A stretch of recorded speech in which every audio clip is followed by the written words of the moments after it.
Assalamualaikum warahmatullahi wabarakatuh. Selamat pagi anak-anak. Bertemu kembali pembelajaran IPA kelas 5 semester 1 bab 3, yaitu organ pencernakan. Gangguan pada pagi hari ini yaitu membahas pada sub pokok bahasan yang kedua, gangguan pada organ pencernakan manusia. Seperti biasa anak-anak, sebelum kita memulai pembelajaran, marilah kita berdoa terlebih dahulu agar pembelajaran kita pagi hari ini mendapatkan ridho dari Allah SWT. Berdoa, mulai.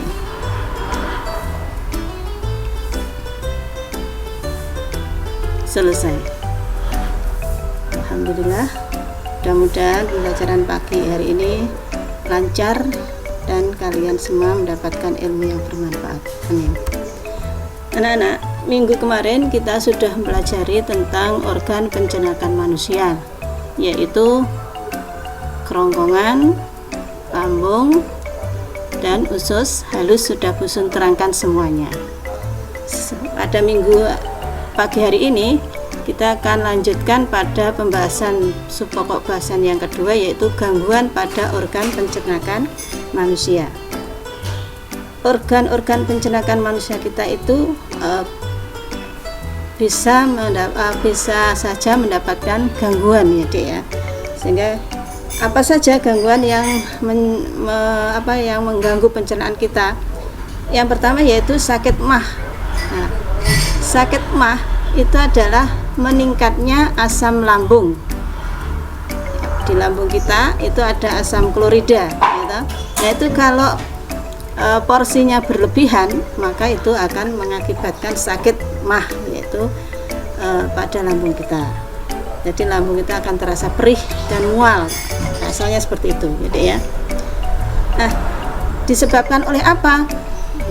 Disebabkan oleh stres. Kalau kita stres, pikiran banyak, maka makan berkurang, malas untuk makan. Ini akan bisa menyebabkan asam lambung.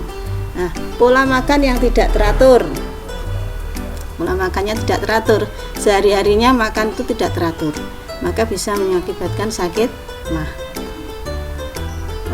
Yang kedua, penyakit yang mengganggu pencernaan kita adalah sembelit atau konstipasi, yaitu sulit buang air besar. Nah, kalian kalau pernah mengalami mau BAB itu sulit sekali, sakit, itu namanya sembelit. Disebabkan oleh apa, Dek? Disebabkan oleh terlalu lama kita menahan BAB. Mau BAB kita tahan, maka kotoran atau fases kita itu akan menjadi keras. Nah, ini akan mengakibatkan kita sulit untuk membuang air besar atau BAB. Kemudian cara mencegahnya bagaimana? Cara mencegah agar kita tidak mengalami sembelit yaitu makan makanan yang berserat dan minum air putih minimal 8 gelas per hari. Makanan berserat itu contohnya apa? Pisang itu berserat ya. Maka kalian jangan menolak kalau diberi makanan-makanan berserat. Nah, banyak ya, nanti kalian bisa mencari di buku-buku makanan berserat itu apa saja. Penyakit yang berikutnya adalah diare. Diare itu terlalu sering buang air besar. Kalau tadi sembelit itu buang air besarnya sulit. Nah, ini sebaliknya, diare. Diare terlalu sering buang air besar dan fasesnya cair. Nah, ini atau istilah orang Jawa mencret itu Dek ya. Kemudian disebabkan oleh apa? Disebabkan oleh kuman yang masuk bersama makanan. Nah, cara mengatasi yaitu minum cairan oralit agar tidak dehidrasi, tidak kekurangan cairan pada tubuh kita. Karena diare ini kita membuang airnya itu sering sekali dan biasanya fasesnya berupa cair ya, banyak juga air yang keluar, maka mengakibatkan tubuh kita akan kekurangan zat cair. Maka cairan ya maksudnya ya. maka kita bantu dengan meminum cairan oralit. Kita bisa membuat sendiri di rumah, yaitu garam dan gula dicampur kemudian diminum, campur dengan air ya, dilarutkan di dalam air kemudian diminum. Nah, setelah itu segera hubungi dokter, karena kalau diare kita biarkan, kita sudah berupaya minum oralit tapi tidak berhasil, ya harus segera ke dokter. Gangguan yang ketiga adalah tipes, penyakit tipes atau demam tifoid. Tifus atau tipes itu penyakit yang disebabkan oleh bakteri Salmonella type. Nah, penyakit ini jenis penyakit yang menular, Dek. Penularannya melalui makanan dan minuman yang terkontaminasi bakteri Salmonella. Kemudian tifus ini bagaimana? Penyakit tipes ini menyerang usus halus pada manusia. Karena usus halus kita terinfeksi dan sehingga tidak mampu mencerna makanan dengan baik. Tentu saja akan mengganggu pula proses penyerapan air di dalam usus besar.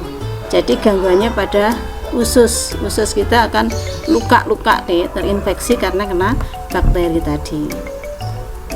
Nah, penyakit tifus ini jangan dibiarkan karena juga berbahaya, bisa mengakibatkan kematian. Cara mencegah penyakit tifus bagaimana?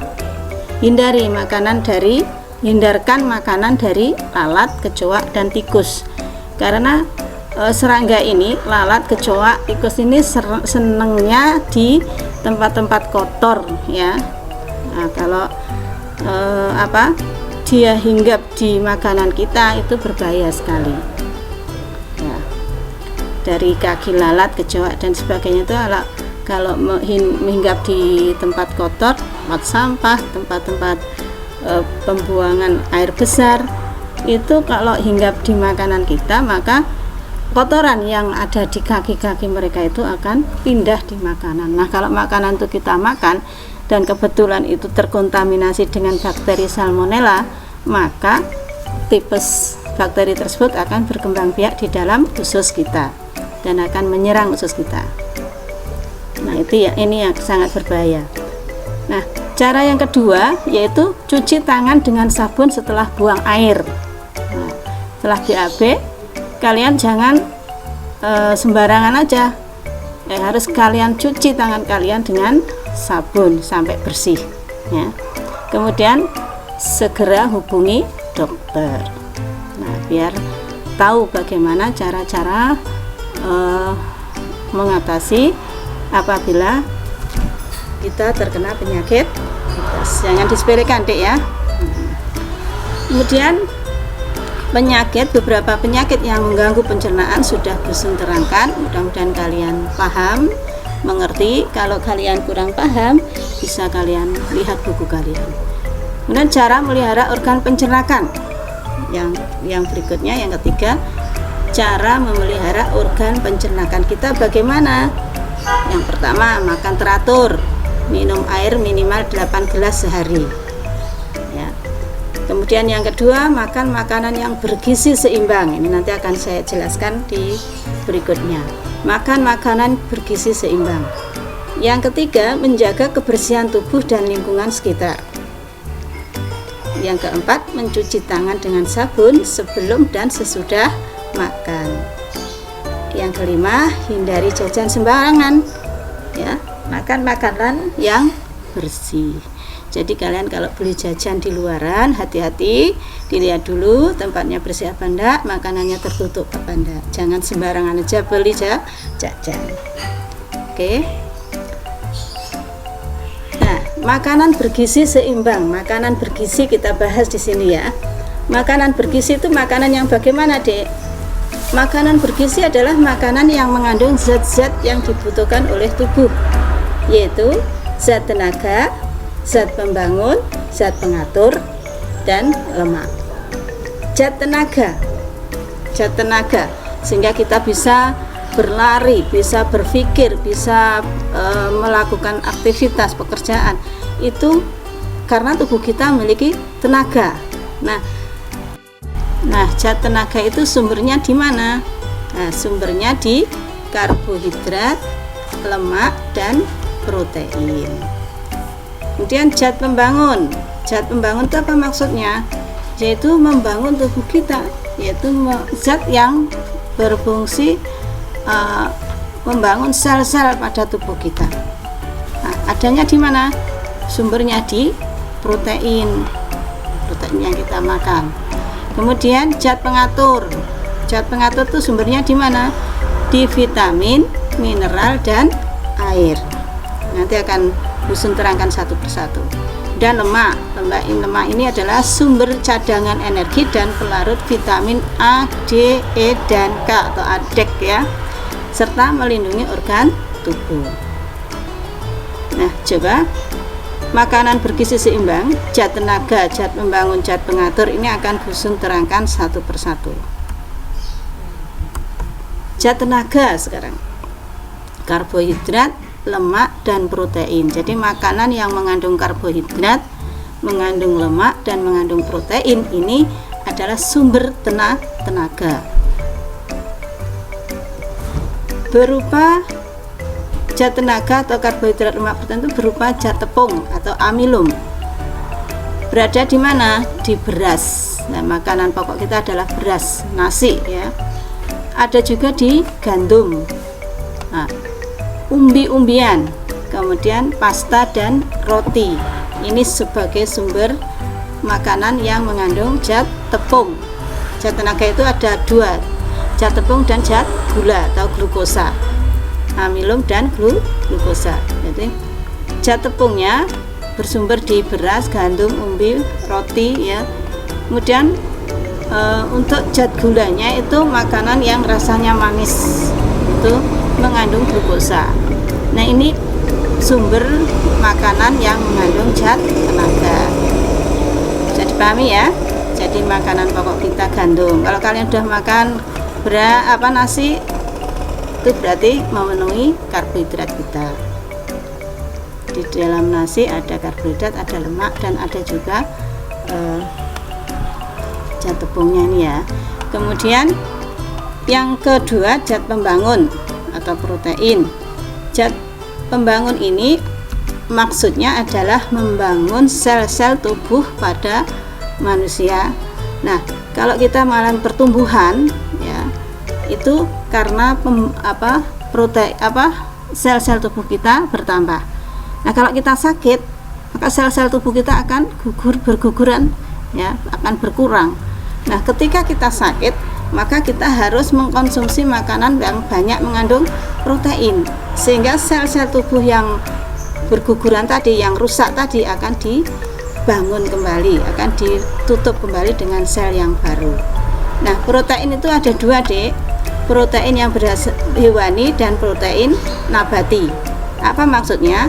Protein hewani itu protein yang berasal dari hewan.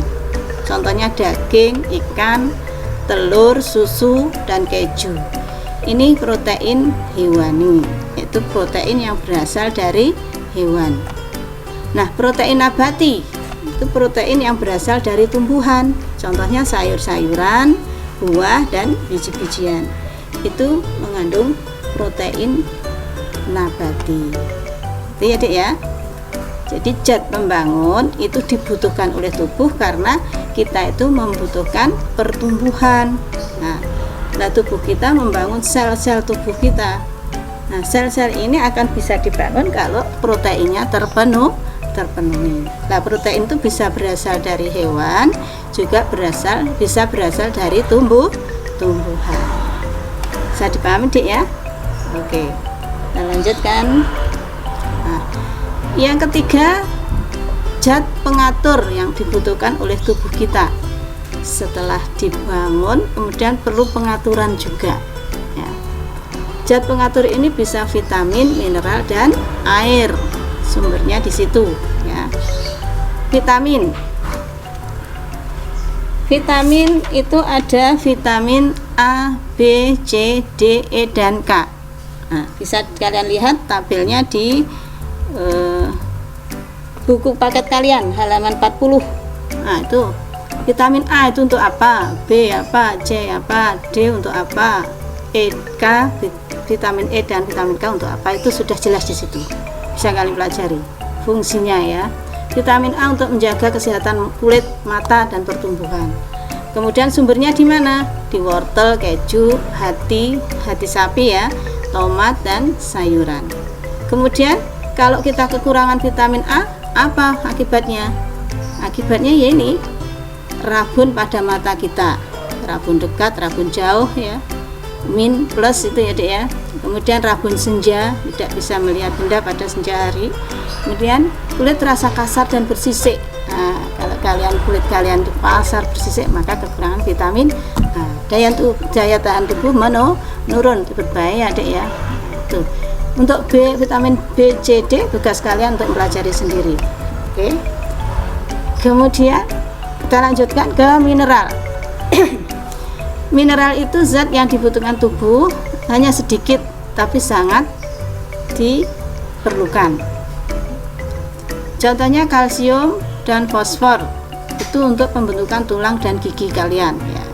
Kalau kita kekurangan kalsium dan fosfor, maka pertumbuhan tulang dan gigi kita juga tidak bagus. Terdapat di mana? Di susu dan keju. Maka kalian jangan menghindari susu ya.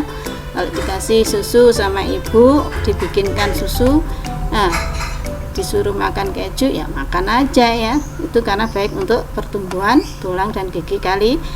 Kemudian zat besi untuk membentuk hemoglobin, yaitu zat yang mengikat oksigen di dalam darah kita.